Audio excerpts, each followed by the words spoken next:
bucket in each hand, hold up and she frack, I wanna she grandson, to the market, them a go. For the morning, the day is dawning, for cockcrow to give the villagers a warning. Rise and shine, the birds them a sing, all animal take turn as them join in the waking. Cockcrow, dagaba, donkey, bray, horse, and they even duck a quack. Cockcrow, dagaba, donkey, bray, horse, and they even duck a quack. Come and hear this sweet story that tell the people about life in the country. All day a back down, me now a come home. The naga jackass yard for fetchy load. Cockle shy hand, bag over shoulder, running by his side, a Rexy and Rover. From the farm, them a come. Sun a go down but up the river. Some washing clothes, some folks are bathing at the water. Fisherman, they catch them a bring. From a canoe boat, man, them start offloading. Aymara, Kwakwari, Hail Baka Kuma Kuma, even Lokonani. Aymara, Kwakwari, Hail Baka Kuma Kuma, even Bangameri. Listen to this sweet story that tell the people about life in the country. Them children glad when the weekend come. Out in the yard, them all gather round. Some a play catcher, some making house from straw. Two who come later, a grandma or grandpa, all a sit down just a wait. Moonlight so bright, it's just the right time to listen story or to say a little nursery rhyme. Grandpa voice a echo in the night as he tell the tale. Some picnic are there with fright. Oh, Linden, Mungeza, Massa Kurma, Bura, Nancy, even Watamuma. Oh, Linden, Mungeza, Massa Kurma, Bura, Nancy, even Watamuma. Yeah, man, that's the true story that tell the people about life in the country, life in the country.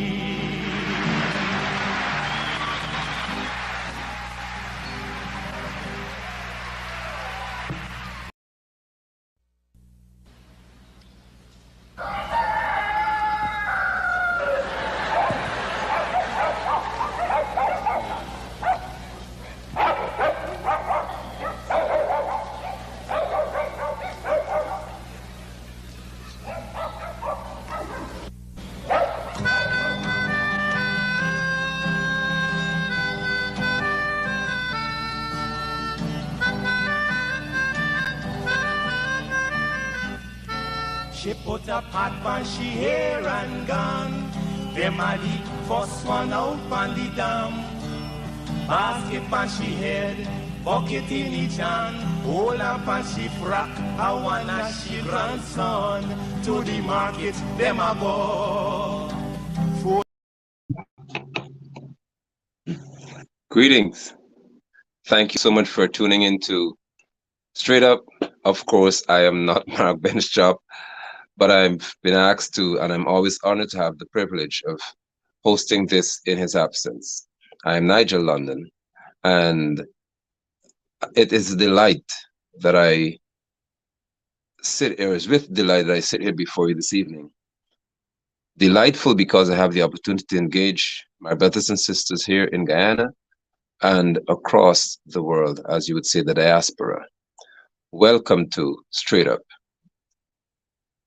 My brother, as I see him or I speak to him in reference to the general fight, the cause to ignite within our people, within Guyanese people, a viewpoint that Guyana has to be better, and that Guyanese should be brave enough to speak to that which interests them, which should be governance of their nation.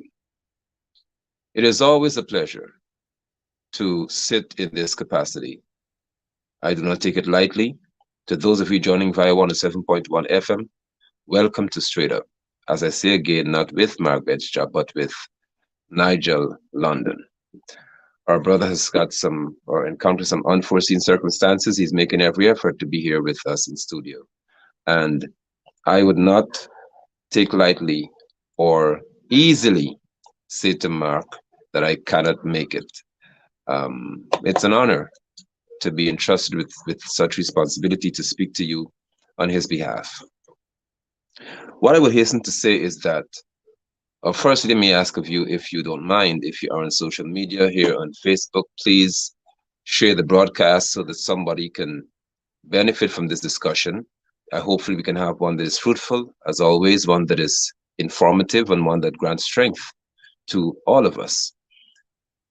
Guyana is indeed enduring extremely turbulent times, and that is my effort to put it as mildly as I can. Our society is disintegrating before our eyes, and what is most unfortunate is that persons have begun, almost apparently, to lose hope. But I'm here to encourage you this evening that you should not lose hope. You should not be afraid of confronting that which makes you uncomfortable. And I'm speaking here to the political climate of our nation, even to the social climate. I saw persons, rightfully so, raising the alarm, and I applaud them for that, about the prices that have hit in reference to provision and so on. A pound of plantain, $250, $260. What is happening in our country? What has gone wrong? Okra, $360 per pound. The cost of living in our country has skyrocketed to 20% within 1 year. And it seems as if the PPP administration is on vacation somewhere. It doesn't seem as if they understand or they are aware of what is facing the general population. In the midst of this, there is a virus, an infectious disease that is spreading throughout our land. And there is a Minister of Health in Frank Anthony who's saying that he suspects, therefore I deem him to be a minister of suspicion, as someone said, not health, because with the Delta variant, he also suspected that it was Delta. Now with Omicron, he suspects that it's Omicron. No scientific testing has been done on any blood sample from Guyana to determine what is infecting our people at such an alarming rate. Is it just an ordinary flu colliding with SARS-CoV-2 here, which you call COVID-19? COVID-19 is a disease. SARS-CoV-2 is the initial virus that they encountered. We must, as a people, therefore, begin to function and process differently. Something is significantly wrong if Guyanese are going to be as quiet as I'm seeing regarding things of this nature in our country. We should not have 3,000+ active cases, according to Frank Anthony, and our children and teachers are still allowed to enter our school system and to function as if everything is normal. It is not normal. Frank Anthony had the nerve to say that our children, we should not object as parents to them having to wear masks every day, because surgeons wear masks for hours while they are in surgery. I am on or in the stead of Mr. Mark Benchjob, and I'm always aware of that, as he calls himself Mark Benchjob. The guy needs to call him Bench Cop. I don't know which one they want to work with. But as I'm sitting in the stead of Mr. Benchjob this evening, I would have to be very cautious, as always, as to what I say about this man, Frank Anthony, or how I say it, I should say, not what I say. But for someone to be paid the salary of a minister of in government, which would be, I think it's about $800,000 or $750,000 or so per month, without tax, no taxes paid, given our money, taxpayers pay him. For him to receive such a salary, and then have a driver available to him, have a, I think the Land Cruiser Prado available to him, or Land Cruiser available to him, to have such benefits, and then have himself make such stupid remarks is frightening.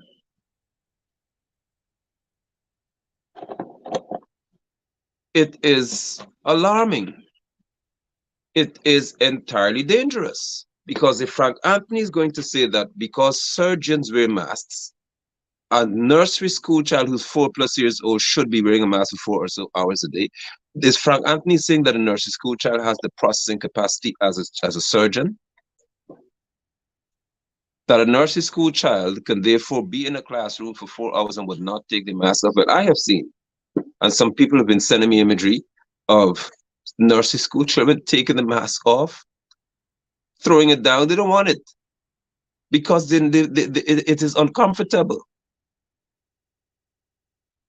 So I'm saying to us as a people that there's so many issues that face us here in Guyana. It's as if we do not know where to begin. We've got reports of yet another or two other discoveries of oil. But what we're not hearing is the government through Ali, who promised that they would renegotiate the contracts. Remember he said that? Yeah, they published that. They renegotiate the oil contracts. He hasn't touched one. So we are flooded as a people with so much that it seems as if there is no breathing room for Guyana. However, I would advise you yet again to not become despondent. Do not lose heart, because this is the opportune moment for us to arise as leaders of the nation in the context that the people will take the forefront, and the people shall let these individuals who have us in this position understand that we have had enough of their behavior and we intend to do something about it. And one thing we can do is agitate or to provoke them into acting in a manner that's proper and right by us. However, what I want to focus on, if I can this evening, is on the matter that is so prevalent. And that is where there are so many positive cases, as I've said, in our nation.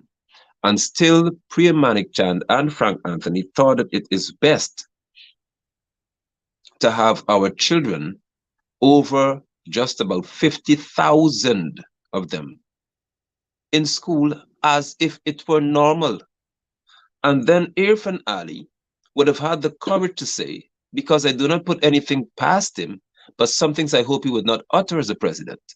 And as a president, Irfan Ali would have said that those who do not have the vaccine, remember that statement, are more dangerous than the virus itself. That's what Irfan Ali said. And we know that statistically, most of our children, over 80%, almost 90+% of our children are unvaccinated by their definition of a vaccine.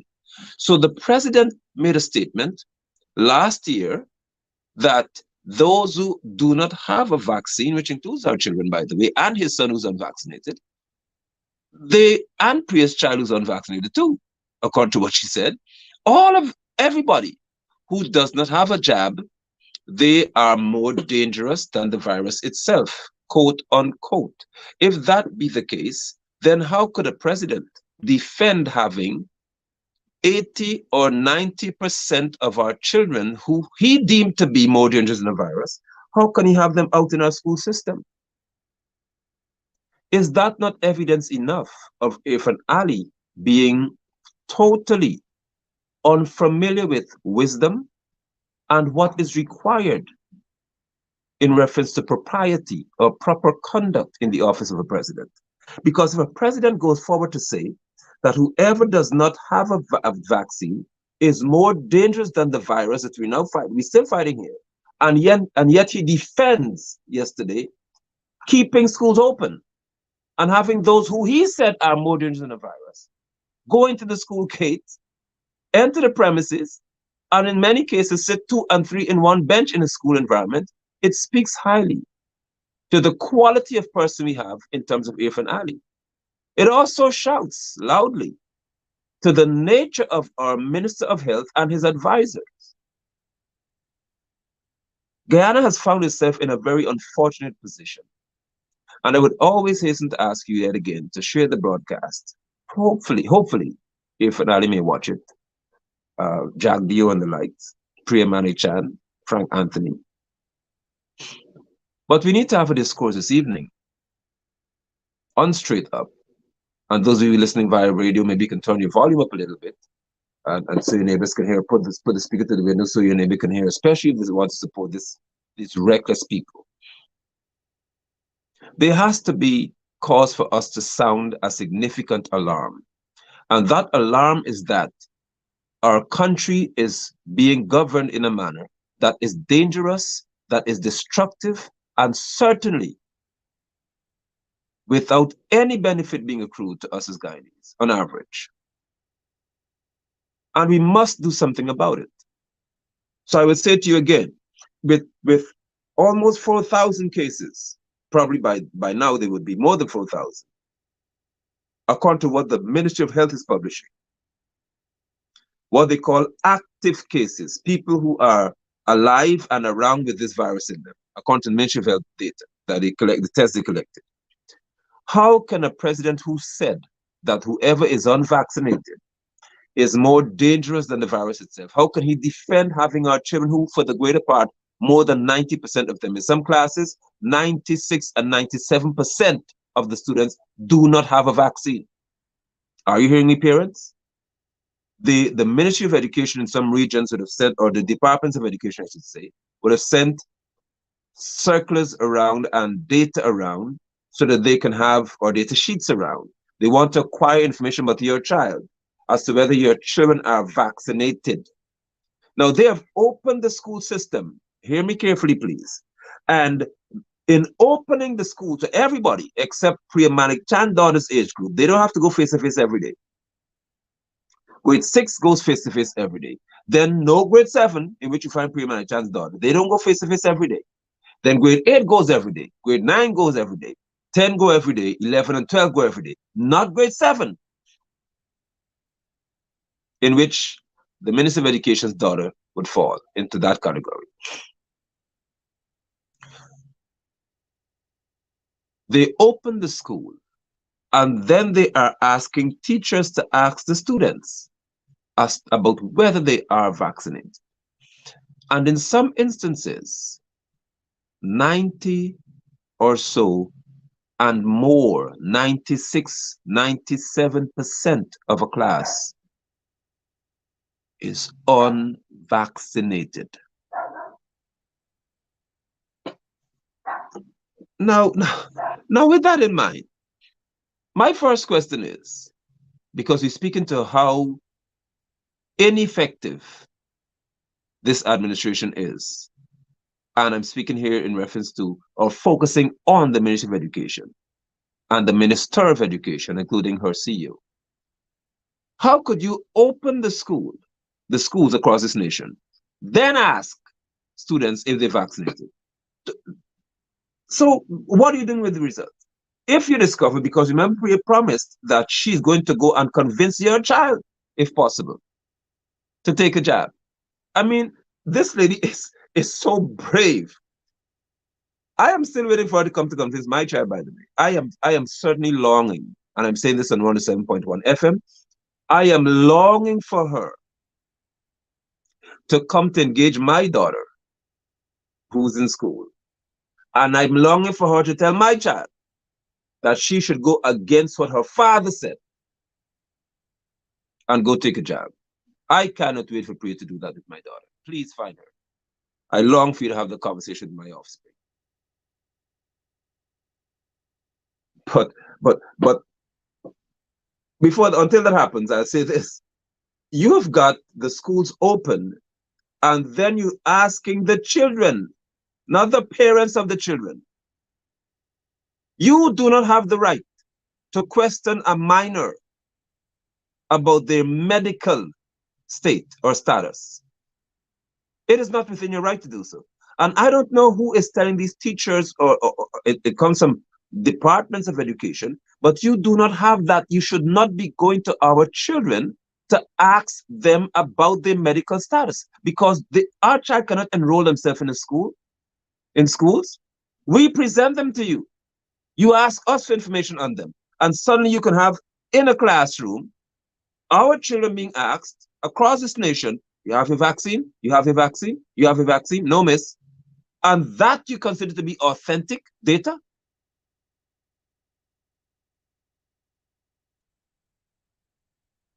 Parents across Guyana, this is not about who you voted for. This is about what do you stand for. I repeat, and here on your screen you can see, are you comfortable with your children being in school under the present circumstances? We did a survey, a group I lead called the People's Movement. All Guyanese can be involved if you want to be involved. It's not, this is about us, the people power of people. 96% said no, we are uncomfortable. Do you see that? 96%, look on your screen. So parents for the greater part and people across the nation have answered 112 responses because I did a 24-hour or so survey. And look what we got. 96% are uncomfortable. Because parents, you must understand that if you are uncomfortable about something, and I'm saying to you, teachers are doing these things now. Look at the other question. In your view, is Marcel Hudson functioning effectively as CEO? 96% said no. You have no confidence in Marcel Hudson. 96% is on your screen. If you're on Facebook, please share the broadcast so they can see.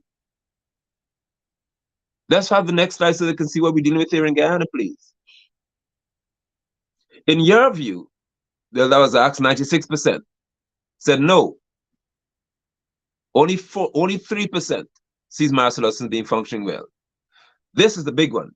If the internet services were better for all students, it doesn't matter where they are in the country, and all teachers, regardless of where you are in the country, I'm asking the parents, would you prefer online classrooms? And the teachers have been asked as well. Look at the response.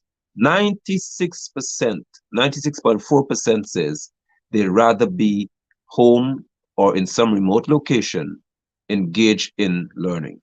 What does that tell you, Priya Chan? What does that tell you, Marcel Hudson and Frank Anthony, Barrett Jagger, and all of you? People prefer to have their children at home, especially under these circumstances.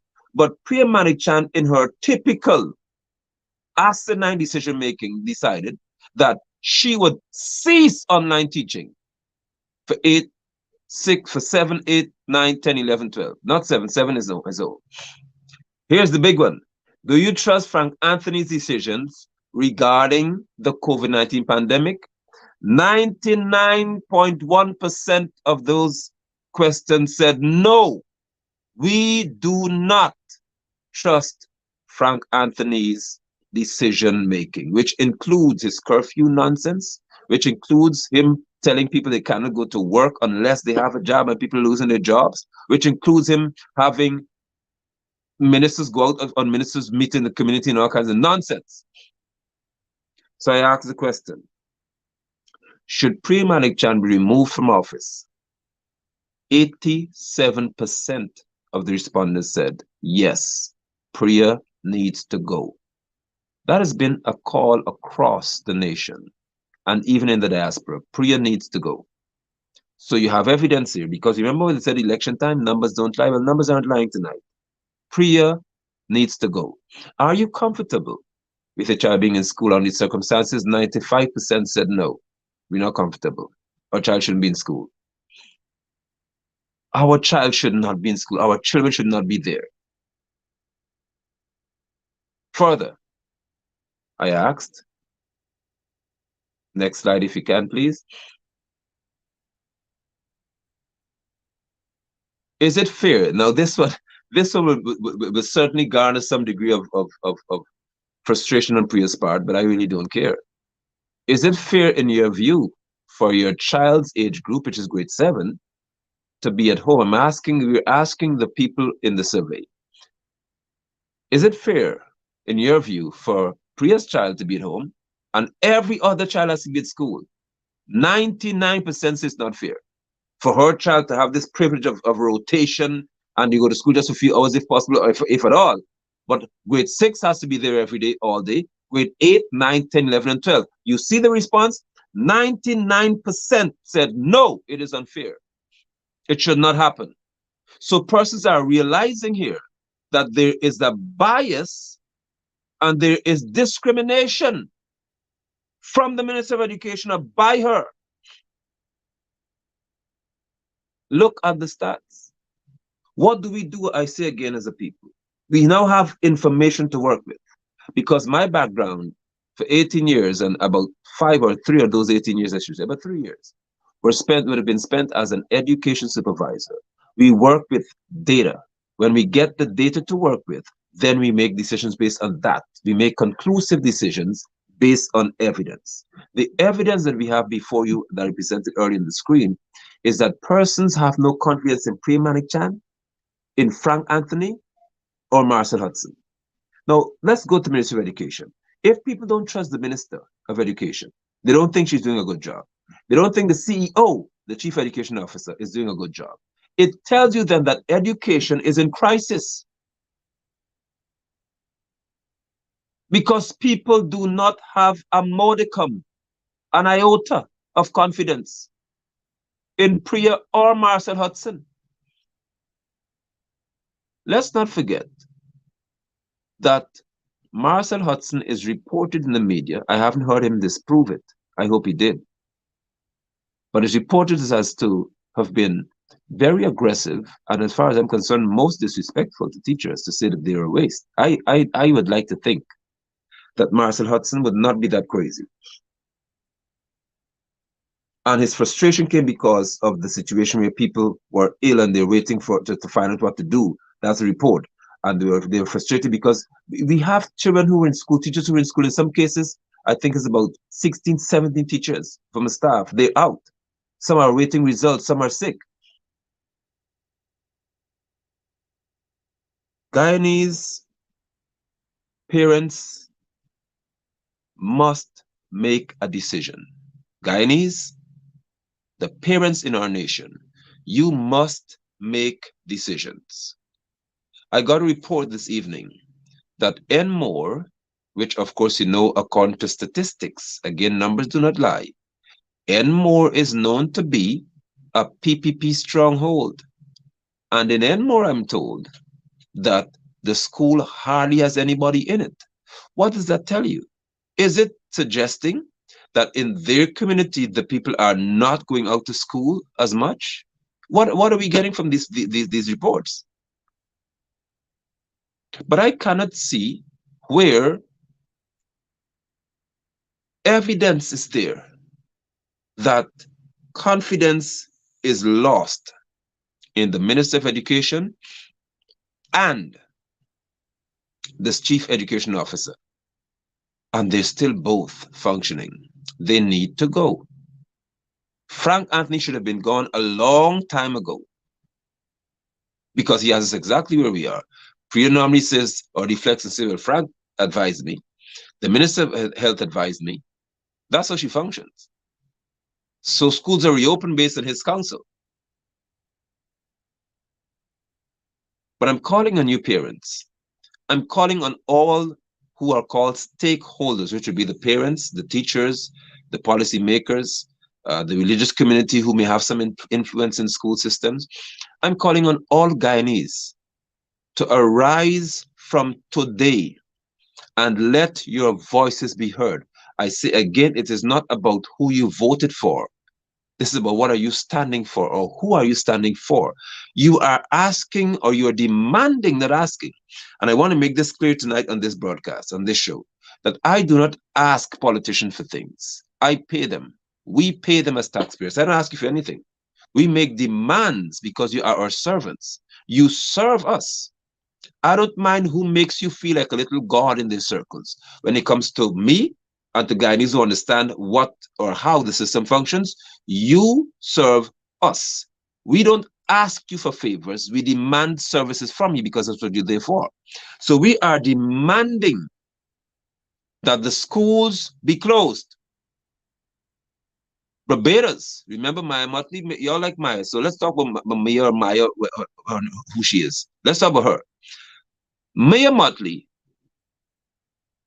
they've made a decision. They wanted to have school reopen on the 3rd, or in this week. They made a decision that they will defer that or postpone it for 2 weeks because there was an increase, a surge in cases in Barbados. So when you want to look at other countries, look at what they're doing. It is reported that in China, one person got infected and they shut the whole city down. In some states in the US, they are closing schools because of the surge. 1 million cases today or yesterday, 1 million in 24 hours. Guyana, with the likes of Leslie Ramsamy, I hardly hear about Barry Ramsroops. I do not place much of this at Barry Ramsroops' feet because I have not heard much from Barry, if he even speaks still, as advice to Frank Anthony. But Leslie Ramsamy and Frank Anthony seem to be fighting desperately to prove who can make more unlearned, unwise, unfortunate, and very stupid decisions. There's a strong tussle between the two of them. We are sitting to observe, and we are observing the catastrophic nature in which things are being done in this country. And I use the term catastrophic because it is catastrophic. A catastrophe may be the best term to use, because for Frank Anthony to be on one side saying that there's an alarming situation going on here, we have cases arising, increasing, we've got record numbers. Frank is on one side saying that. And then Frank is saying, well, he hasn't tested for anything. So he's saying, I suspect it's Omicron.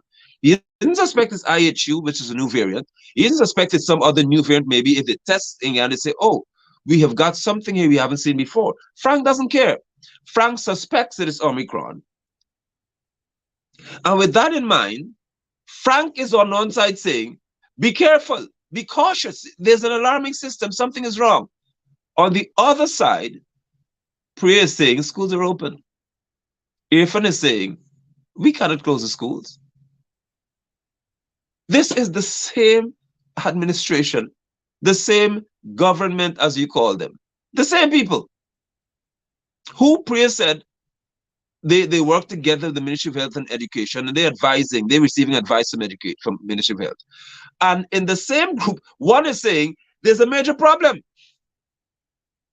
There's a crisis on our hand here because the cases are too high. People, something is wrong. And Priya is saying schools remain open. Ali is saying we cannot close the schools. That is called a disjointed approach. It means, therefore, that there is no harmony in their decision making. It is without any melody in reference to unity. In music, they call it a cacophony, just clashing noise all the time, not a symphony. It is a cacophony, just noise, clanging cymbals, everybody do what you want. That is what you're seeing before you. And the reason is that the PPP Civic has got a disease called bigotry. That's what happened to them. I told you all a while ago that there are just a few in this group who believe that they are rulers in their own right and they do what they want. So if everybody's trying to prove that they have a place in the sun in the party, or they can make some big high-handed decision, you have a cacophony of decision making where there's no synchronizing, no synchronization across the board here. People just do what they want because they have the power to make decisions. So Frank Anthony is on one side suggesting that we should be concerned about the numbers that are so high, and Priya is on the other side with Irfan saying it's fine. School could remain open.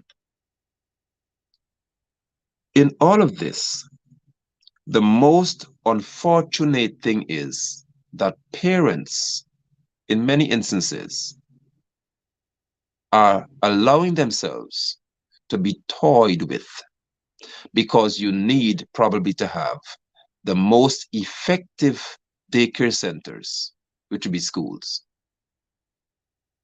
So you need somebody to take care of your 15-year-old child, your 16-year-old child, your 13-year-old, your 10-year-old, your little school, your school-age child, and you don't intend to leave them at home.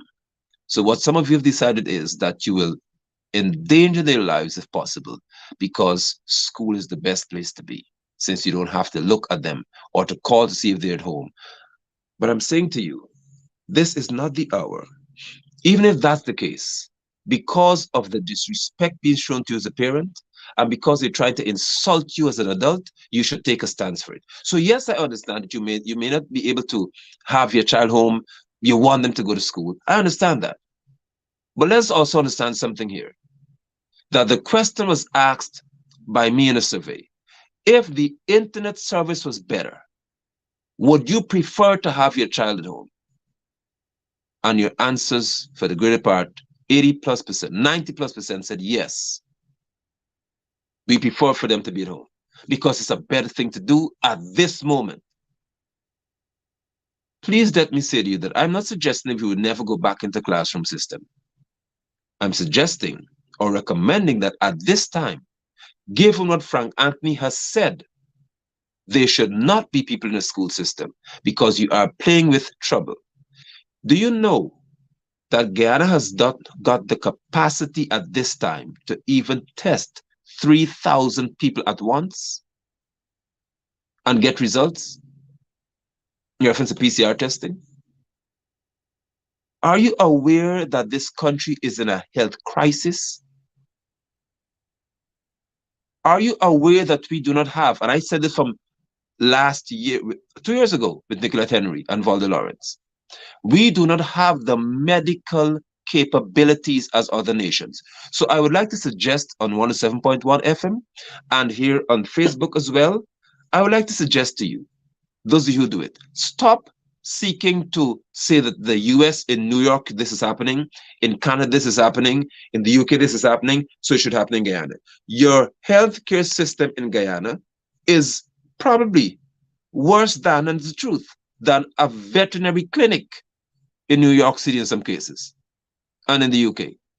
I repeat, what we call a healthcare system here, their veterinary clinic that take care of cat, dog, snake, rats, and roaches are more equipped, better equipped, more technologically advanced than even our hospitals in Guyana. Do not be upset. It's called fact. Check it and you'll see for yourself.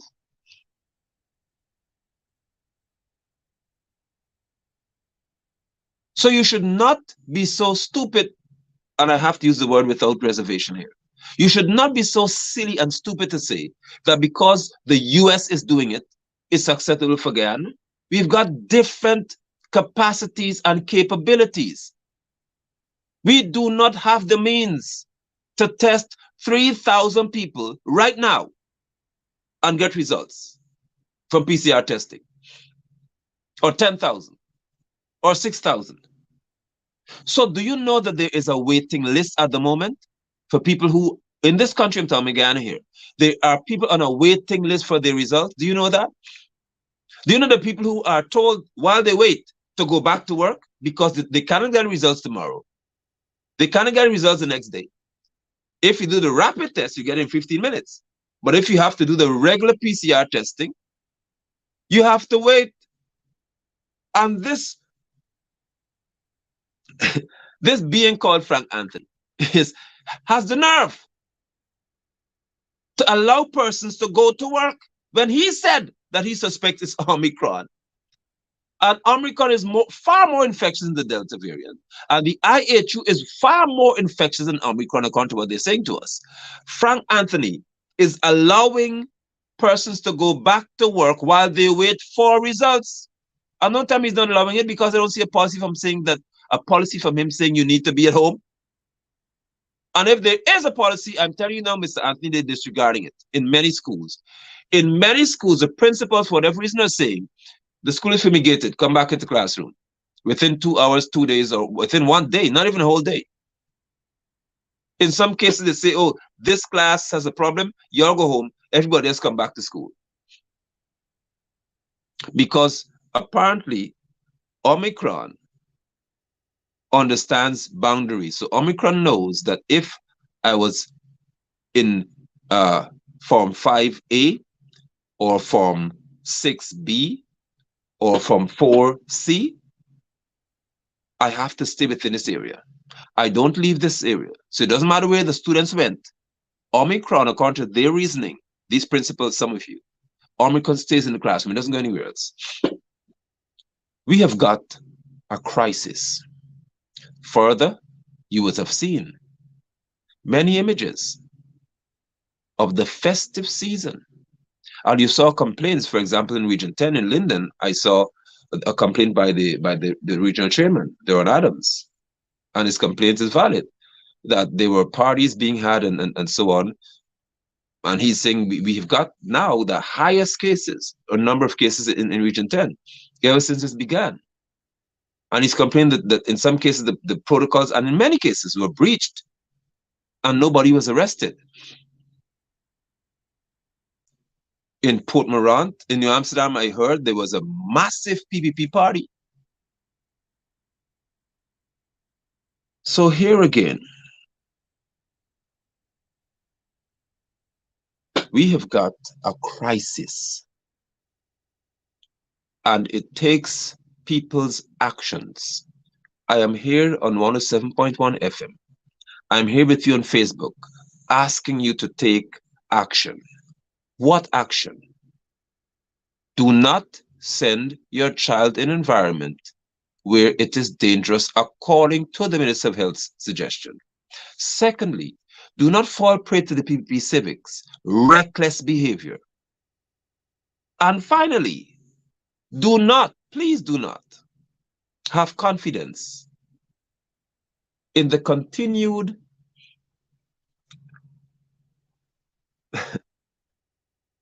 minute demonstrations of displeasure by the opposition.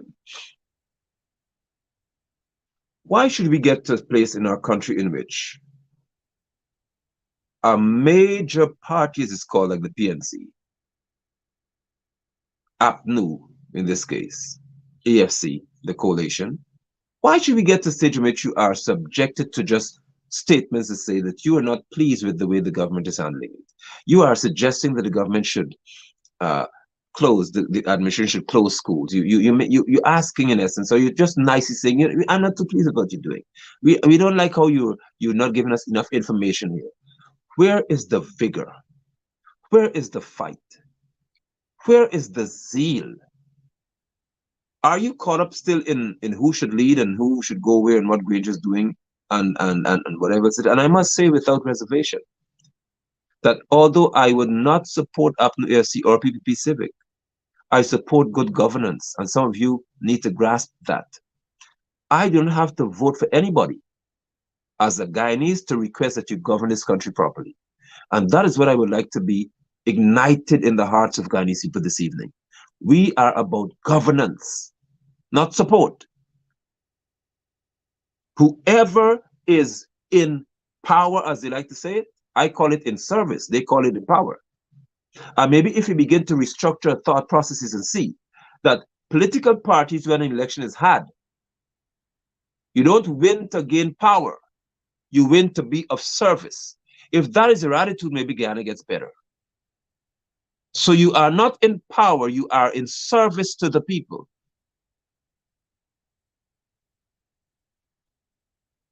And I am saying to you that there has to be less issues in the PNC.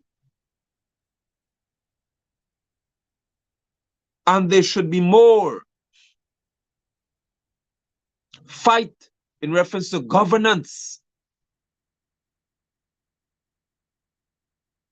Guyana needs strength at this time, not statements.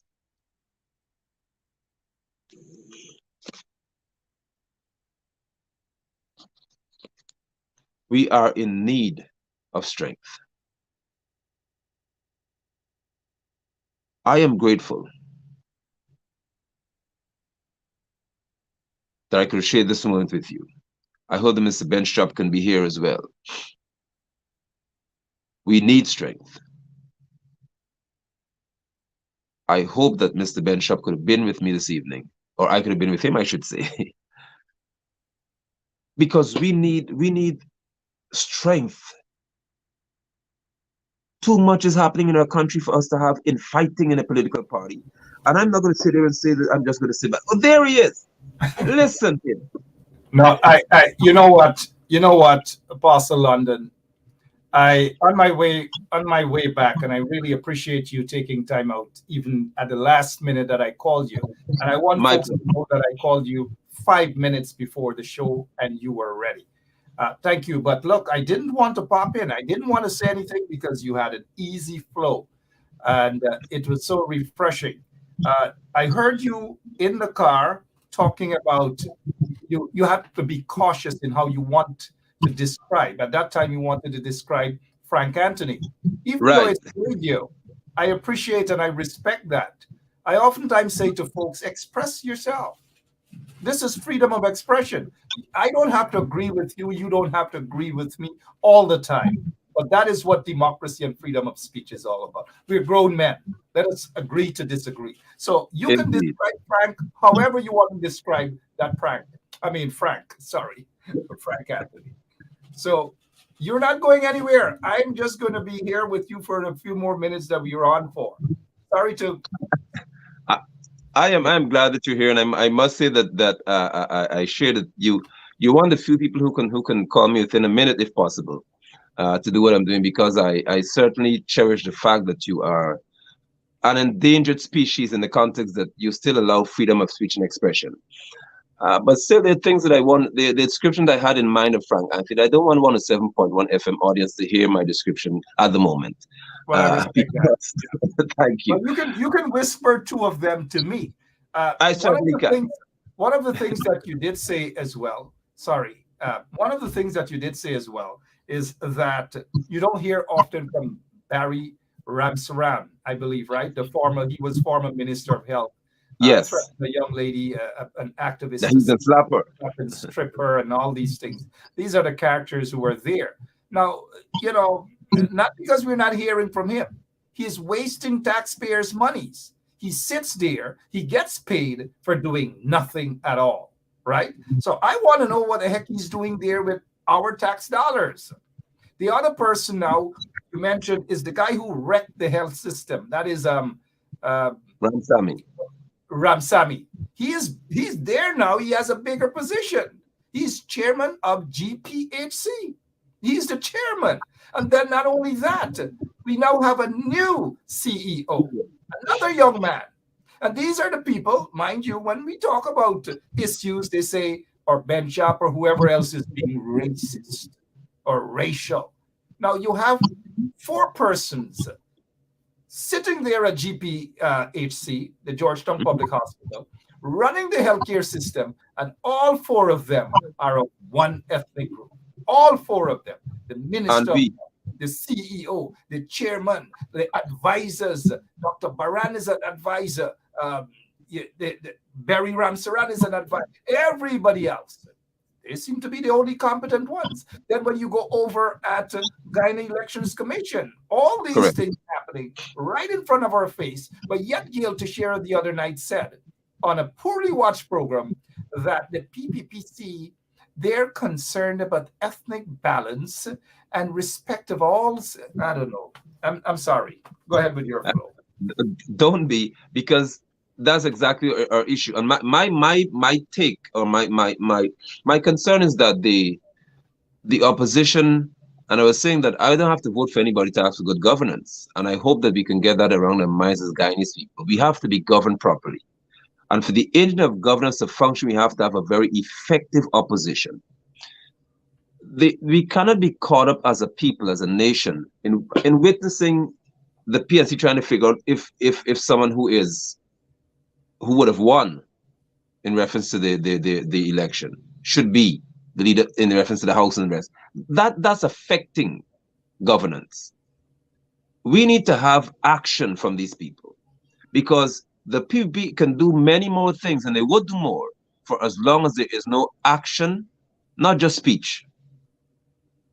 Action has to be taken to cause a cessation of the disrespect, because they're just removing people, replacing people, doing whatever they want, because they know that there is no effective at this moment opposition to deal with them on the streets of Guyana and in the House of Assembly. You know, I when it comes to the opposition, I honestly do feel that they need to get their house in order. They need to get their act together, because there's this triangular fight right now as to, you have the new leader of the PNCR. He wants to be the opposition leader, and he wants to be in parliament, and he wants to be the leader of the list. Then the leader of the list, who happens to be the former leader of the party and former president, is the leader of the list. Then you have the opposition leader, who is Joe Harmon. Nobody seems to be talking. Nobody seems to be meeting to iron out their differences privately. This time I want them to do it privately, right? It makes sense. It makes sense, because doing that. And who wins? Who benefits from all of this? Who? The PPP. The PPP. Honestly speaking. And that is why, you see, Anil said it. I remember Anil said, well, that's one of the few smart things he said that actually proven. He said, we need a very strong opposition. Anil, you mean the pastor from Corriverton, Anil? No, Nandalal. The one and only. Nandalal said something that was smart. And I didn't mean to insult my good friend, Pastor Sunil. You know. He did say something smart. He said that you need a very strong opposition. Because give us something to fight you for. That's what he was saying to them.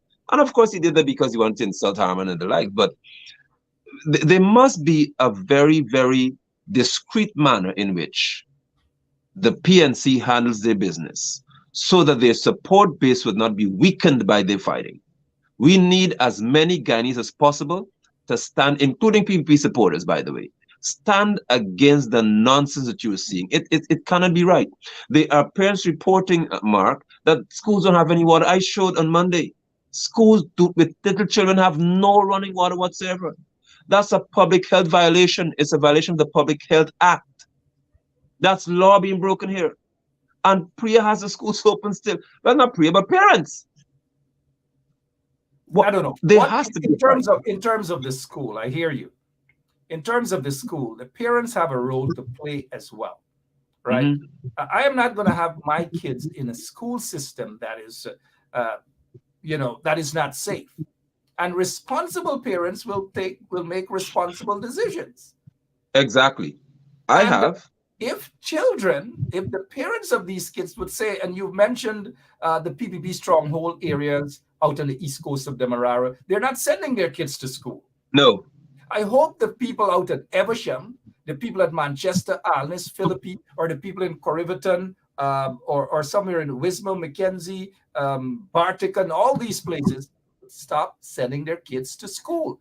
If they do that for an entire week, they will send that message to these authoritarians in office right now that enough is enough. But if they sit back and wait for Frank Anthony and their finale, or Priya Manik Chan, or even that guy who call those teachers waste, according to reports, right? Yeah. If they wait for those people to make decisions for their children, it is not going to happen. And I hope parents take the lead in this and keep their kids at home until the schools are safe for these kids to go.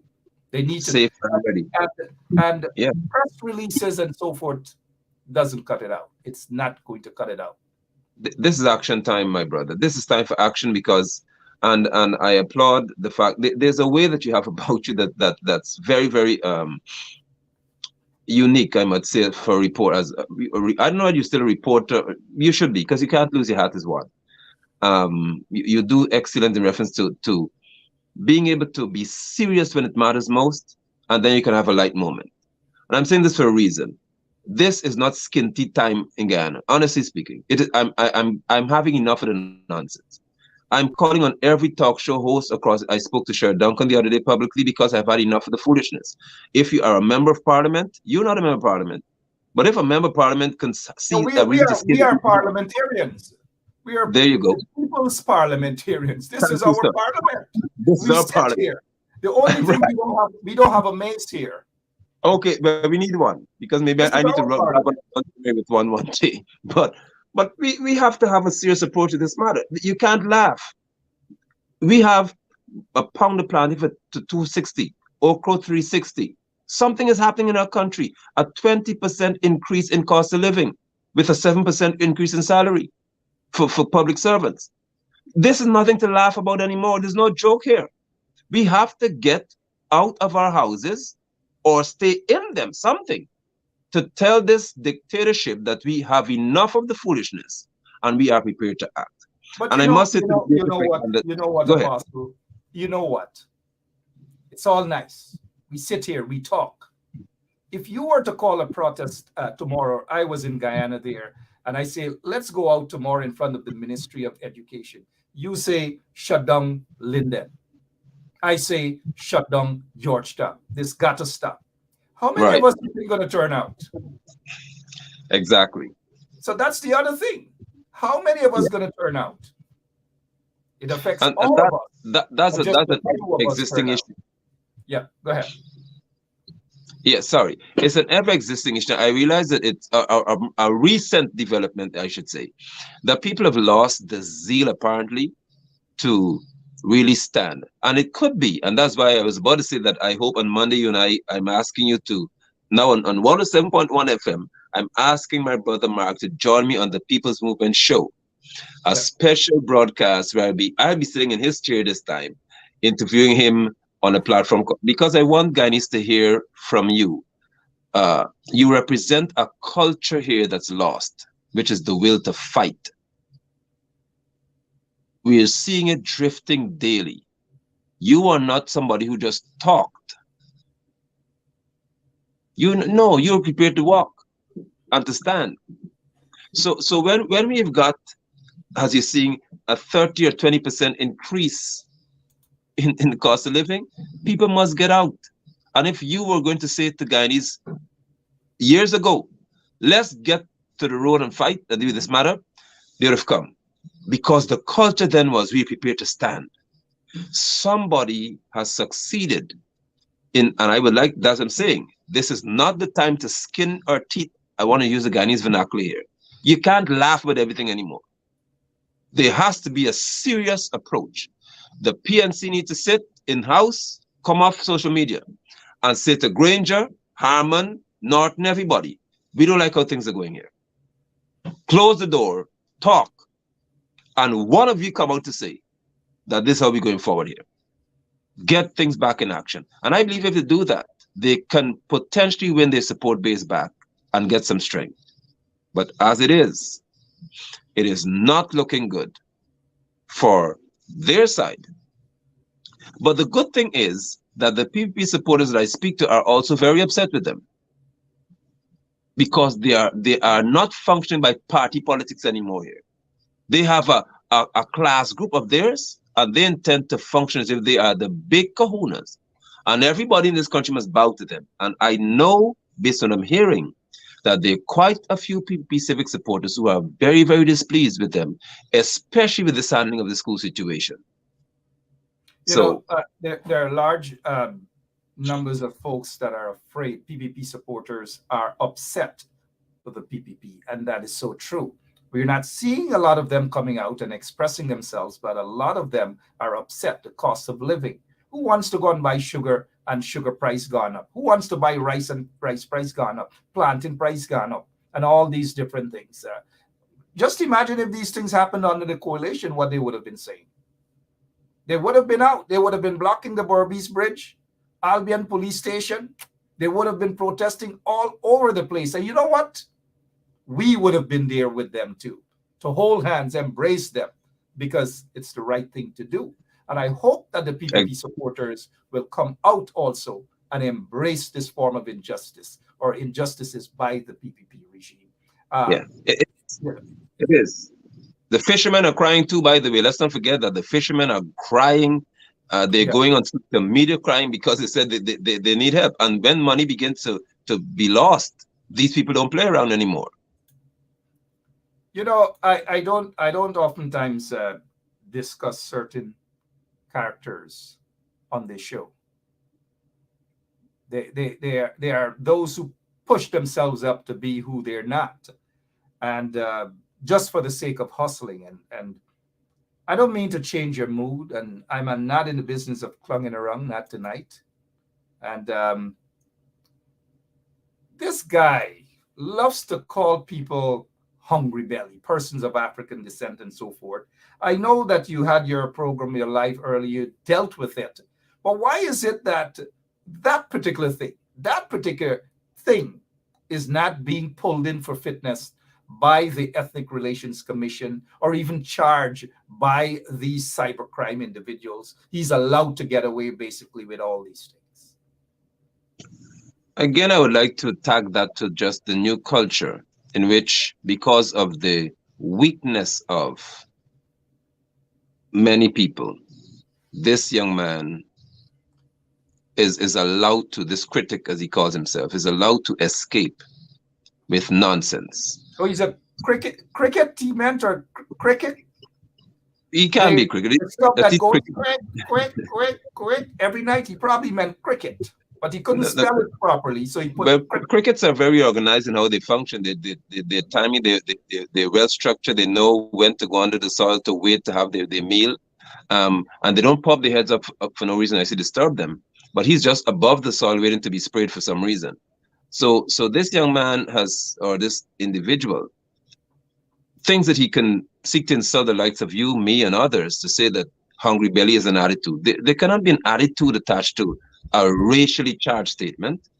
But I would like to suggest that the ERC, the fact, my brother, that they have still been able to exist as is, speaks volumes to how the PPP sees them.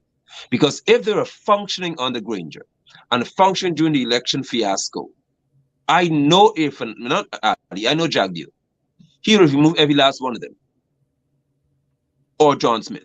But the fact that they could still be sitting pretty with a change of government and they're the untouched group, it tells me that they are seen either as useless or as functionaries for some future plan.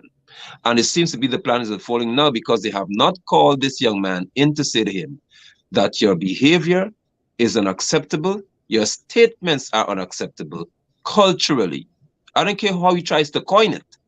It is culturally unacceptable. But what I can say is this. There may be a few Guyanese like me who are willing and prepared to engage him in the street to have a conversation about his behavior.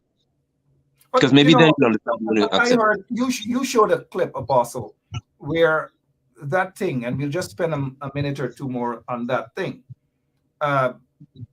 saying that he told some so-called business guy that they went to Amerindian places, they went to other places, go and give them black people. What sort of disrespectful, comment coming from this guy? Go give them black people something. Yeah, he said we nice up the people in Santa Mission, and then the nice up Lenora, like nice up, he said, he nice up Leguan, nice up Wakanam, according to him. Then he said, we got to nice up some black people. And James is we boy. So we can nice up black people. And to nice them up, James is the man to call. Now hold on. As you said, if he's counseling a businessman who wants to be seen as a philanthropist, he's a giver. Why would you have to present in counsel to a businessman of Muhammad's prominence the counsel that you must pay attention after all to black people this time? If I were in Muhammad's position, I would not want to be seen with this young man for another minute of my life. Because even if Muhammad were not racist, the statement that critics spoke from his lips presents him as racist. To say, just to save face, let's nice up some black people. And it's quite unfortunate that a friend and brother to me, as I see him to be, James, because we go way back to university days, we both came out of a shell in university to some extent. It's unfortunate he caught himself in this position. Because if his name is being mentioned as the man, I would like to submit, if I were in court, that James didn't hear what critics said, what Rodrigue said. I don't call him any critic. James didn't hear what Rodrigue said before he should have been, because there's no way I would like to think that James would be privy to Rodrigue saying, we nice up the Amerindian, we nice up the Indian. Now we got nice up some black people. So how you got Amerindian, which is okay, Guyanese natives, Indian, which is an ethnicity they're speaking to. But when it comes to us, we suddenly become black. The little things. And again, I say, if anyone wants to present himself as a philanthropist, as a giver, as one who is there to rescue the less fortunate in society, certain elements are certainly unhealthy for your presentation. And critic Rodriguez is one of them. And it's just the other day because, speaking of Hungry Bellies, just the other day, that guy used to sell half a cigarette and so forth, do a little hustling on a little saucepan or whatever on Rob Street. It's funny how people just overnight they get a little food to eat and they feel that they belly full based on the little crumbs that they're getting from around the places. They belly full, and the so-called overnight rich people that they get to hang with makes them so powerful and arrogant. And I don't worry with that guy, man. No, it's not worth it. Mind you, that's Jack Dio's favorite, clown show. They sit together. Why can't you sit with Barton and interview him one day? Maybe I'll ask it on Monday. Wait a minute. Jack Dio would never come on a program to be interviewed with a real or by a real human being. He would never do that. I am saying this. I know Jack Dio is watching right now. And Privet, Kagdela. Okay? Now, I know that he's watching. And I've said this to him, other than Privet and Kagdela. I'll say this. Jack Dio would never accept an invitation to come and sit on this show. 2 hours with me. I'm inviting him. Let him come. 2 hours. 2 hours. I will interview. Sam tried. Sam is from Linden. Well, not from Linden. Sam is there. But Jack Dio is not going to come here. But he prefers to sit with a thing to be interviewed. It's not an interview. It's just a gaff. They drink a little coffee. Somebody making nice upstairs. God in heaven knows what they were doing. A set of nice. Jack Dio look up. Jack Dio says, make me some coffee. It's a gaff pot. It's a gaff show. 2 hours, Jack Dio. 2 hours. There won't be no fighting. There won't be no cussing up and no disrespect. 2 hours of solid interview. If he's ready, let one of his people inbox me. Bring it on. 2 hours, Jack Dio. Interview. He's not going to come. Wow. He likes critic. And when I say he likes critic, I really do mean he likes critic. Well, I cannot speak. I wouldn't be able to speak to that. No. I'm just saying that while I give you an opportunity to continue with the subject while we're looking at it. That's all. Why do people reading to my expression when I go like this? He likes critic. He really does. There's so much to it. When I get to Guyana, when I'm there in Guyana, and we're walking somewhere in Wisma or Mackenzie or wherever, I will be the umbrella man. I will hold that umbrella for you, Apostle. No, you wouldn't. No, you would not. No man holds an umbrella for me. There's not on my two hands. But you will hold the umbrella for me, man. Somebody will hold the umbrella. Not me. This umbrella thing is to me a waste of it. Too many days of nonsensical umbrella. We have far more and important things to deal with than who hold umbrella. If James Bond wants to go and hold an umbrella for whoever, let him try them. But we're wasting too much time on that umbrella nonsense, man. If he wants to wash whoever's feet, let him wash it. We shouldn't. I feel differently because to me it is not just merely about an umbrella. It's about a perception. And the Sure. fact that there was such an outcry in our society over the perception is quite a cause.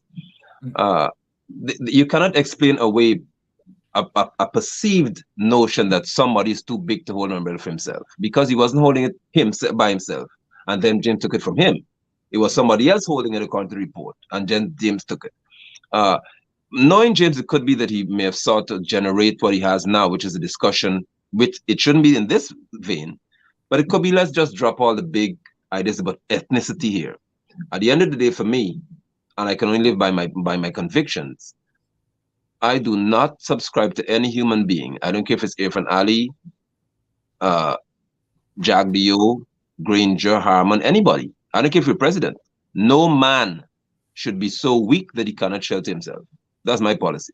I spoke with Right? James. I agree with you on that, but we spoke about it one day, not you, then the next day, then the next day, then the next day, and thousands of school kids are going to school in this COVID-19 pandemic environment. But the energy on that particular thing, even though I understand, yes, the image, the optics. In fact, I spoke to James about it. I called him. We had a nice discussion. And James actually said that he explained to me, and I can say it because I'm not in the habit of discussing private discourse with people, but I'm sure James wouldn't have a problem with this here, that because he has explained that publicly as well, that they were walking together, two other guys or one other guy behind was actually holding the umbrella.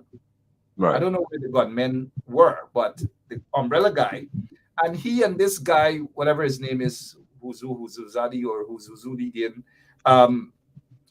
they were walking and they were mashing each other's toes. They're walking too close to each other. And so that is when he said, man, give me the umbrella. And he held on to the umbrella.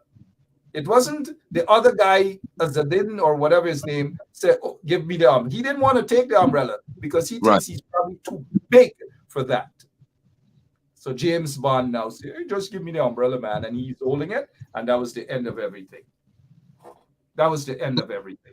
That was the end of everything. And what it triggered is what I consider to be a juvenile response, because I saw photographs where Jerry is holding an umbrella for somebody and excuse me, there's some umbrella challenge nonsense. Now that's when it becomes nonsense, because we have to give credence to the African society in our country. We have been affected severely for years, and we still are affected by a bigoted system who would have caused an entire group in traffic and a fleet of staff gone from the St. John's Ambulance Brigade. Rudy at the hospital here, crippling our nurses in reference to behavior. There's so many things happening to us, as you said, even at GPHC. So for me, as I said, it's not just about an umbrella, it's about an image. Our image has been tarnished significantly. And although James would have sought to maybe trigger discussion as healthy, we cannot evade the fact that the imagery is poor, as you rightly said. So for me, there's a man, I said it plainly, there's no man in this world that could make me an umbrella officer unless his two hands are busy helping my people. If your hands are busy helping somebody, I would gladly help you if rain is falling or something like that. But if the sun is out, why are you going to distract you from sun? What does sun do to Guyanese people? We're melanated. Well, we should be. Let me, as we look at the time, and Lemon has signaled me, what's the situation in Linden as it pertains to the COVID-19 pandemic? It is tragic because we now have got the highest incident since, based on reports, there was some cooler fete, some party held by a PPP, known PPP individual, or at the residence, whatever it is. In Linden? Yeah, in Linden. Who's that person? I think it's Kashif Mohammed or some residents in Linden. And Kashif and Shanghai at Shanghai's residence? No, I don't think it's Shanghai's residence. I think it's some cooler fete maybe in my neighborhood here. And the police didn't shut it down? No. Well, that's why I said the regional chairman in a report today said that he's concerned because these things were not shut down. They were allowed to happen, and the police were given instruction to not shut it down. The regional chairman would have alluded to that.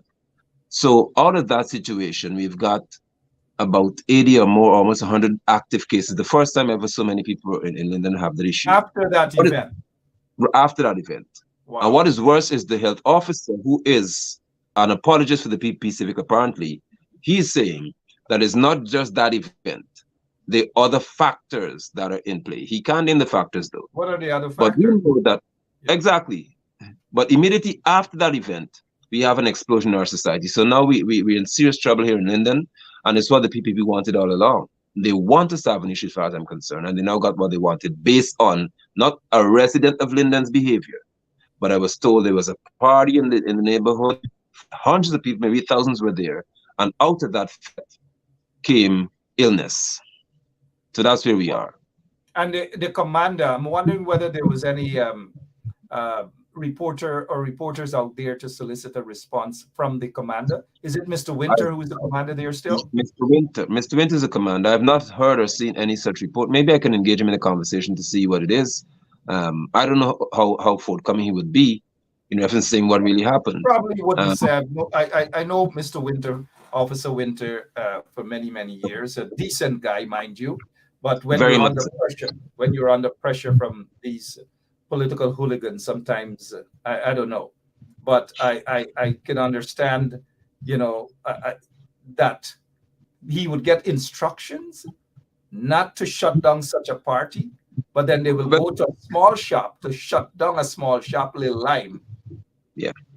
I don't know. If I had my way, 10 to 50 persons would have been in front of the police station, Mackenzie police station there, asking for Mr. Winter to give a response. But I know Mr. Winter, like I said, he's a decent guy. He's a professional guy, but you're going around it the professional way too, to find out exactly what happened. Yeah, we should. Because for me, the explanation from the regional health officer is what's more damning as far as I'm concerned, because he's saying, don't blame it on that, blame it on many other things. What are the other things he cannot say? Who's the health guy? The CEO? The same one that said the nurses were going out? No, the CEO is small, Rudolph James or something like that. But the RHO, the health officer, is Harris. And Harris is the one who is not saying we have to blame it on this behavior. It is a result of that behavior. He's saying there are many other factors, like people not wearing their masks as they should. So suddenly, in one day, people stop wearing their masks as they should, and the hesitancy to vaccines. Everything, like I said, in 24 hours or so, 48 hours, you have almost 100 plus cases, and about 4 or 5 in hospital here. And he's saying that it wasn't just about that, but people who went to that party have become ill. By the way, most people who were there, many people who were there, are sick. Wow. Yeah. Sad. And I hope Kashif Mohammed, if you're watching, good evening. It's very sad, Kashif. Very, very sad. And he doesn't live in Linden. Prophet? He doesn't live in Linden. Well, he's in Georgetown, but his friend is his business partner, Shanghai. Good evening, Shanghai. What are you guys really doing to Linden, man? Putting people's lives at risk for a few dollars? I don't know. Anything else we should discuss before we go, Apostle? Well, not just that. I look forward to sharing with you on Monday evening, and I am certainly overjoyed that you've given me the opportunity to sit here and freely express my concern. I certainly am grateful for the fact that you understand the seriousness that really is before us in the manner in which our society is being governed in general, and that something has to be done. Hopefully, before you and I would leave this earth or would pass away, we would see a resurgence of the courage that you once had. And maybe from my example or other people's example, others can arise and say, well, we're not afraid to take to the streets. We'll go out there, we're going to stand, and we're going to see things happen. And that's what we certainly look forward to. There needs to be great change in Guyana, because where we're headed is a very dangerous path. And I do not want my children to inherit this. So I thank you again. I thank your viewers. I am certainly grateful. I will always be grateful for the opportunity to share this platform with you. And I am certainly looking forward to the fact or the day when Jagdio takes your offer. I want a front row seat. Listen, you can bring me in studio. I won't say anything. Just bring me in the studio, have me in the screen, and let me see you talking to Barra Jagdio. That would be an epic moment.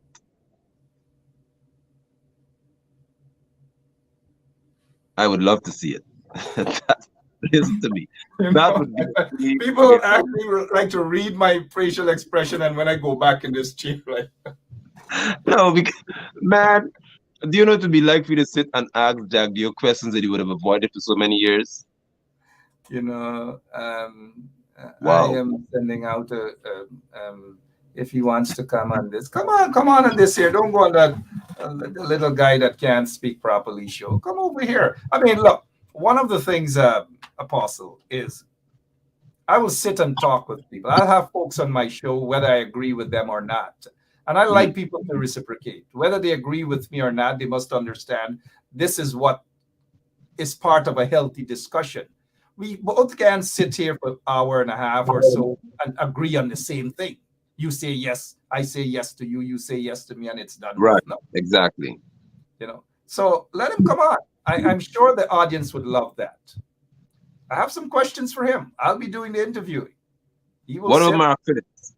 Would you interview? Have you ever done that with Mark Phillips? He came on your show. Mark has promised me an interview. Um, Okay. he actually said, because like this whole thing was actually scripted. He says that when he becomes a prime minister, he will give me. He said when? I said you mean if? He said no when, right? And so they had the Oh, script. They had the script.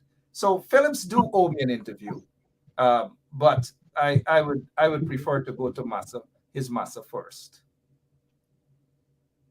Oops, I look forward to that. his I Massa. look forward to that. Um, That'd be an interesting day. yeah. But again, there's much to be had in our country. There's much to be done.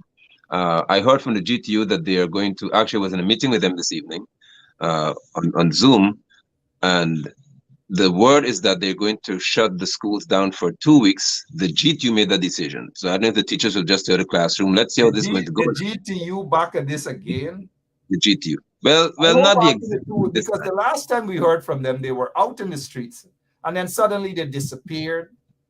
I got in touch with my friend Mark Light, who's the president, but Mark Uh, Light, like, we seem to have been taking things too light, right? For months now, they've been quiet. And yeah. then now they're back at this again for another, I don't know, man. The GTU, like other organizations who should be out there standing up. I don't know if you know this word NARA. Oh yeah. Oh, You you gotta do get know. night.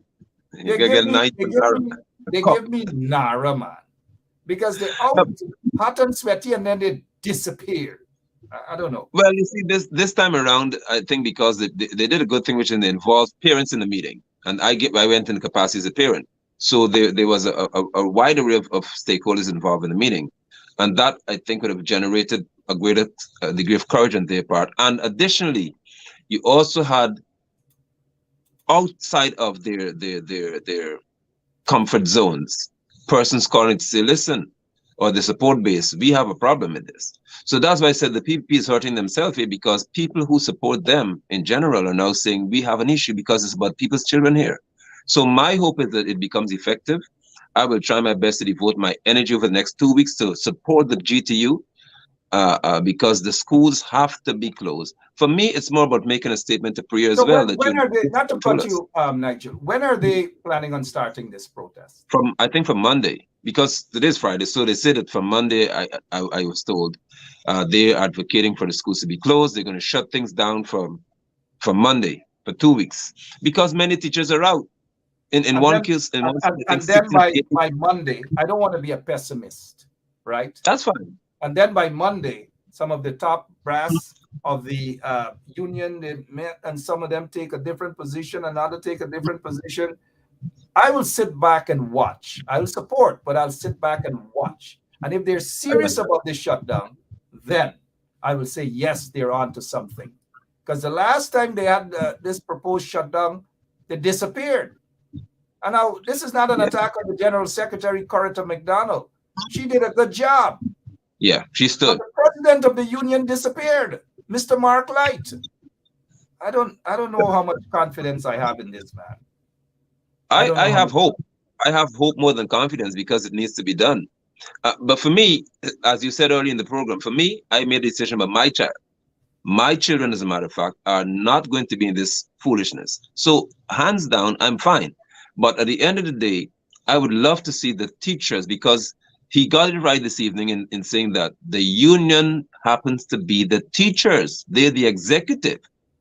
So once they get that part right, and they say that the union is not going to act, I expect the masses of teachers to act. Because teachers are complaining. Teachers are really feeling the brunt. You can't be in a school and there's no running water. I mean, what will you do in the situation? They need to not be there.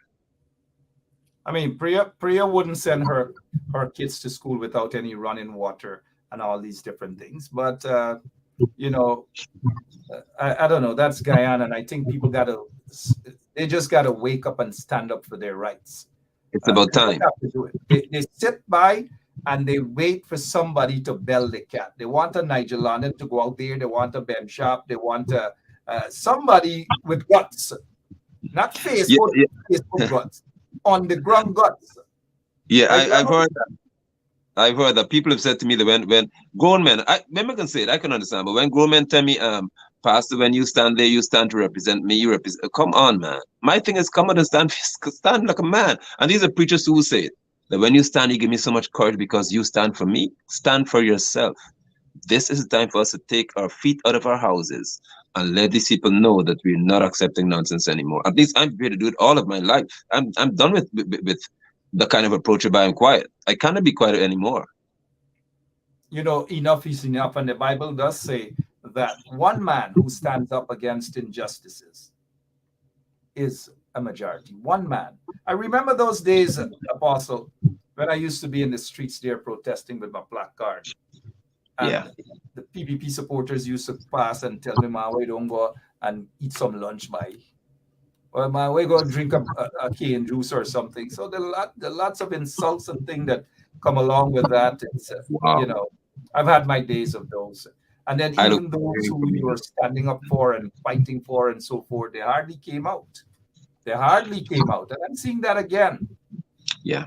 It is sad. A sad case right now. I was trying to have Lemon get in touch with the general secretary of the Guyana Teachers Union. I'm putting her on the spot. She always is ready to say something. Miss Coretta McDonald, sorry about that. I'm on air right now with Mr. Nigel London. He just mentioned the GTU's plan or plans starting from Monday. Are you in a position to quickly explain the plan, please? You're on air. Well, I'm hoping that you and the viewers are going to hear me. Good night. Good night. My voice went a couple of days ago.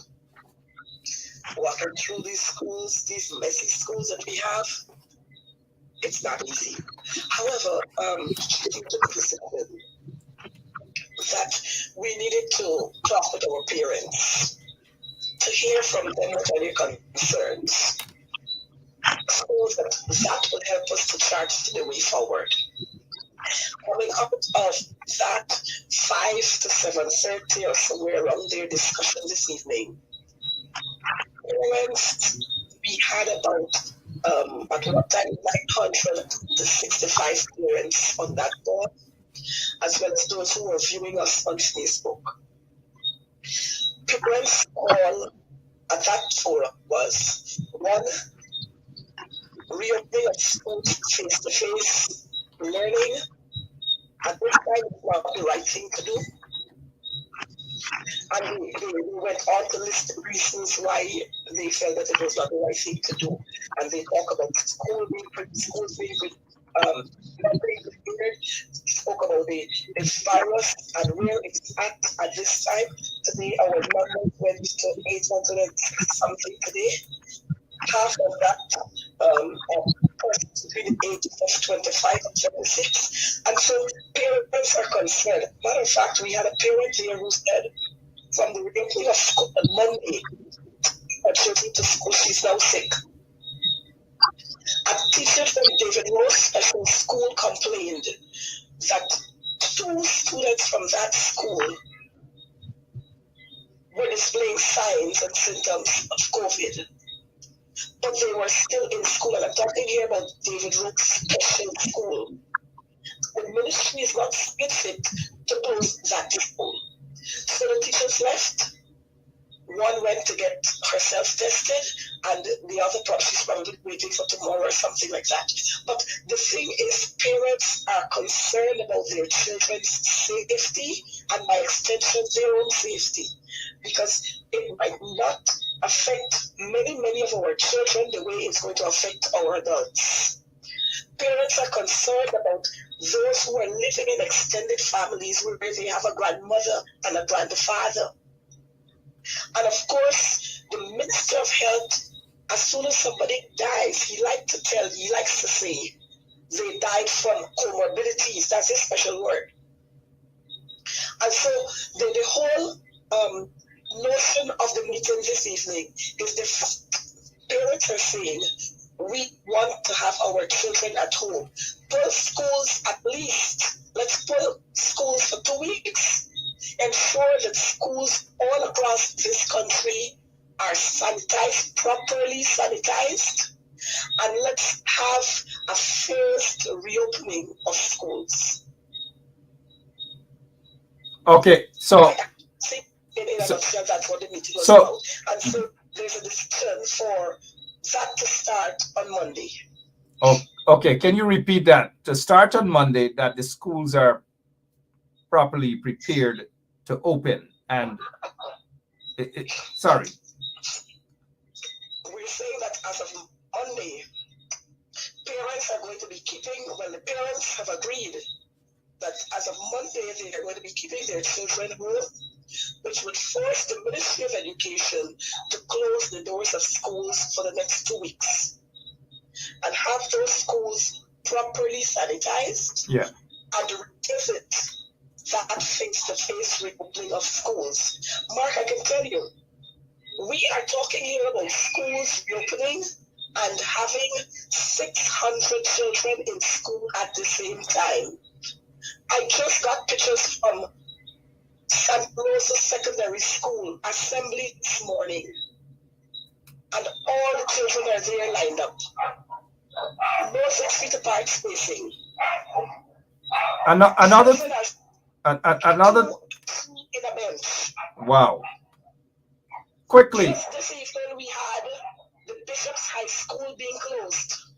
While we were on that meeting, I think it's the PTA chairman for St. Stanislaus called in on that program, and she said closing as of today, Friday, when we went to Friday night, St. Stanislaus is going to be closed for the next 14 days. Well, isn't St. Stanislaus where the Brigham police station is now? Is it still there? Well, I think a part of is still there because the school's admin body and the board of governors, they were very, very upset that the police were occupying the school's compound and they were using tents. And they said just the same way they could use tents in the compound there, they could put them right over Brigham and they would have cleared the night after. Interesting. The other thing quickly, Honorable MP, the other thing quickly, I saw a report that was made that the CEO, Mr. Hudson, Marcel Hudson, allegedly made that statement about teachers being waste, a bunch of waste. If that is an accurate statement, then what is your... Pardon me? And to hell with COVID. Yeah. Is that accurate, and what is your position on that? I have no reason to doubt the teachers and the students who made that report. I have no reasons to doubt them. Other than doubting it, your take on that? I have had my own experience, so I have no reasons to doubt them. And I keep saying, what we are seeing here is a replica it's a replica of the behavior of the Minister of Education. She behaves just the same way. If you check her Facebook page right now, you're going to see her response to the meeting we had a couple of hours ago. And everything about in that response, she's talking about when they decided to reopen school, The PNC, GTU, and the opposition, they said this. The PNC, the GTU, and the opposition, everything is about the PNC, the GTU, and the opposition. As if parents don't have a right to talk about what is beneficial for their children, what for their children. So it's all about the GTU, the PNC, and the opposition. So you see where the union is being linked? Yeah, I see. PNC, I see that. Opposition. But when they make noise, you weren't hearing anything prior to 2020, prior to March 2nd, 2020, when GAO was doing all kinds of things. You don't hear anybody linking GAO with the PPP and the opposition. You know, in 2018, let me remind your viewers, in 2018, when Coretta McDonald and other executive members of the Guyana Teachers Union led a massive industrial action against the coalition, the GTU was a champion union. But in 2021, when the same action was meted out against the PPP, the GTU has become acolytes of the PNC, acolytes of the opposition, and the activists and their opposition. And they're now teachers out. You know. I want to ask you. I want to ask you another question quickly because I have Apostle Nigel London with me, and it is unfair for me to ask all of the questions. But concerning that statement allegedly made by Mr. Hudson, as General Secretary of the Guyana Teachers Union, did you guys attempt some sort of response from him as to whether he did? And whether he's willing to offer an apology, because he should. You represent the teachers. Well, of course, he was called not immediately, but just about maybe 2 hours or 3 hours after he was called by the president of the union. And he denied saying what was reported. But I saw, and if you remember what happened, there were several media houses who took that story. And their stories, the recount that they gave, it was from several different persons. And I don't understand how several different persons could be saying the same thing. And they don't have it on tape? It should be on tape. They got reports from students, they got reports from teachers, they got reports from the head teacher, as well as an officer who wants to remain unnamed. Wow. But we are saying that the CEO should apologize to those teachers. Perfect. It's not the first time a CEO doing this, When Olato Sam was Chief Education Officer, he was addressing a head teachers meeting in Region 4, and he called the head teachers there, Kakabeli head teachers, and a few head teachers stood up to him. So it's a trend that as long as the PPP are around, this is the kind of attitude. All right. They get some sort of thoughts about themselves. Let me give Mr. London an opportunity to ask you something if he wishes. Hello, Madam MP. It's so good to have you here with us in the program. I feel more confident now that you're present. I'm reading what you said about Priya Manik Chan, her post, and she said in this post that only on one occasion, one instant, it's been proven that the infection stemmed from the school. Are you aware that Priya Manik Chan is suggesting here that of all the cases that occurred in school, except for one, all the others, there was nothing tied to people being in school. That's not a problem. But Apostle London, you were on the call tonight, and you heard from two parents. You heard exactly. a parent that she is not sick because she was good all the time. She took her children to school from the starting Monday, and now she's sick. The teacher from David Rose Special School complained about the same thing, and there were several other parents who were posting messages saying what has happened to their children as of Wednesday they decided to test the children's assignment. So I don't understand how Priya is saying that all of these instances, except for one, which one? She should be naming which one. Which one? Now, Stanislaus, we had one reported case, then a second reported case, and then 3 other reported cases. So all of those happened before, and the symptoms are now showing up, right? That's why we asked the Ministry of Education not to reopen school on the 3rd of January. Let's give a 1-week grace period for all of those persons who were enjoying the festival season. We asked them to do that. But like everything else, and let me please. schools are not reopened. They can't make monies. They can't have the feeding programs. They can't say that they have to buy sanitizers and this and that and all kinds of crazy things. Money's got to make are the lives of people's children and teachers. But one more thing, if I can, Madam MP, if you can hear me, one more thing. Points 5 and 6 are so important. Priya Singh in point 5 and 6 of I call it a dissertation here because it's quite lengthy. Hopefully she tries to sound important and brilliant. She said all of the openings of school from when they took over up until January 1st, all of these things were a response as point 5 to what parents, students, and teachers demanded. Prior to that, she said the GTU and the PNC objected. But the opposition, PNC and GTU objected. But all of this school opening, she said the parents and the students, as well as teachers, demanded that they open the school. And in all of the openings above, parents were given a choice to either send their children to school or keep them home. I wasn't given that choice, by the way. I don't know who she's talking about, but maybe you can speak to that.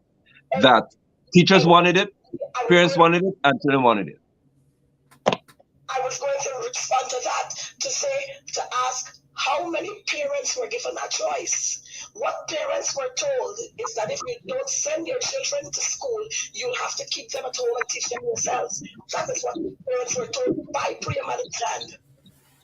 And the fact where she's saying parents just demand, ask Priya Madikand to produce the evidence.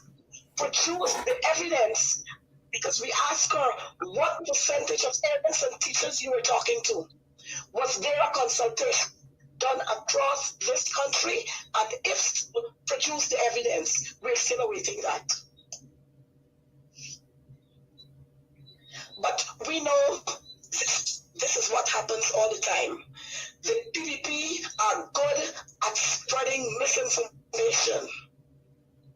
We have West Rumford Primary School since last term. They had issues with toilets, water not running, and non-functional toilets, and water not coming.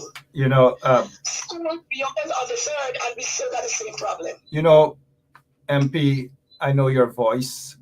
We wish you all the best, but I don't know if Apostle London has another final question for you. But I'm finished with the questions for the night, other than I would say this to you, as I have said before you came on, that I hope the union top brass, all of you guys, hold one head this time around. One head. I'm hearing you. Thank you. Thank you. I don't know. Apostle, you have any final question for AMP? Oh, for some reason, sorry about that. Yeah. Thank you. I'm certainly glad I had the opportunity to speak with the Honourable Member of Parliament, because I cannot trust 2 words of Priya Madikand says. I never would. I can't even trust half a word that she says. Like when she said, I'm like, nope, I'm out of here. So, Ms. McDonald, if you guys want a program leading up to the protest to remind folks about that shutdown of the schools for 2 weeks, I'm in full support of that. And we give you guys whatever time you need, Sunday afternoon or Sunday evening, to remind folks of that. 107.1 FM we give you guys that 2 hours free time, or whatever time you need Sunday to talk about it. Thank you. Thank you so much. We're going to be making contact with you. Get better and do like what we do in the countryside or in Guyana, lemon and what is it? Yes. Salt and all these. Lemon, warm water and lemon.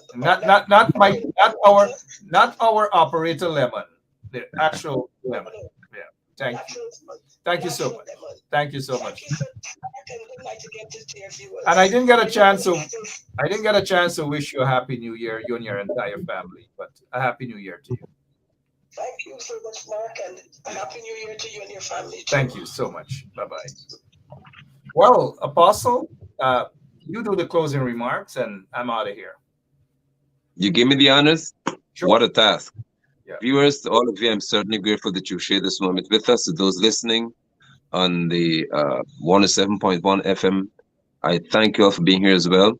To the MP who, even under the stress of her voice being almost gone, she took the time to explain to us, quite impromptu, and to be so, as always, informed, guided, direct. I think that's what tortures Priyamanik Chanda. There's a member of parliament opposite her who is able to speak to matters with such clarity. I'm grateful. To Operator Lemon, thank you for tolerating me this evening. I'm not Mr. Benchtrap, but I tried my best to be as close to him as possible on the show. And so I'm grateful to all of you again, and to you, my brother Mark. Thank you. I appreciate the moment with you. You did Greetings a great job. And thank you. A great job. Thank you all to our listeners as well. And Apostle, have a great weekend. See you on Monday. I look forward to it. Be Bye. safe, everyone. Be safe. God bless you all. Be safe. So, this is attorney Shellen Washington, owner and founder of the Washington Law Firm, located at 455 Utica Avenue in Brooklyn, New York. We're specialized in medical malpractice, personal injuries, matrimonial law, and landlord and tenant. If you're in need of legal representation, please give us a call today. The number to call is 718-877-3100. Consultation is free at no cost to you. So call us today to see if we can be of any assistance to your legal needs. Again, the phone number to call us is 718-877-3100. If you are looking to have your statutory declaration, affidavit of income, identity, damage or lost passport, lost license, tenancy agreement, agreement of settlement, power of attorney, last will and testament, and certification of documents, then you need to visit the Alistair Collins firm, located at the Kellyan Mall, 162 Lamaha Street in Georgetown, between Camp and Waterloo Street. Alistair Collins is a commissioner of oaths and a justice of the peace. Make certain you visit him or call for more information at 649-6410 or 685-6448 or 503-1451. And there's adequate parking available. Go down to the Alistair Collins firm and have all of your legal issues settled and brought to the fore. Alistair Collins firm. Contact them at Alistair Collins firm.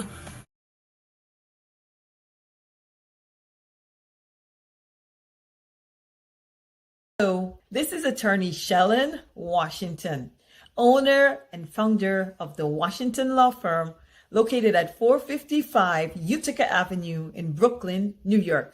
We're specialized in medical malpractice, personal injuries, matrimonial law, and landlord and tenant. If you're in need of legal representation, please give us a call today. The number to call is 718-877-3100.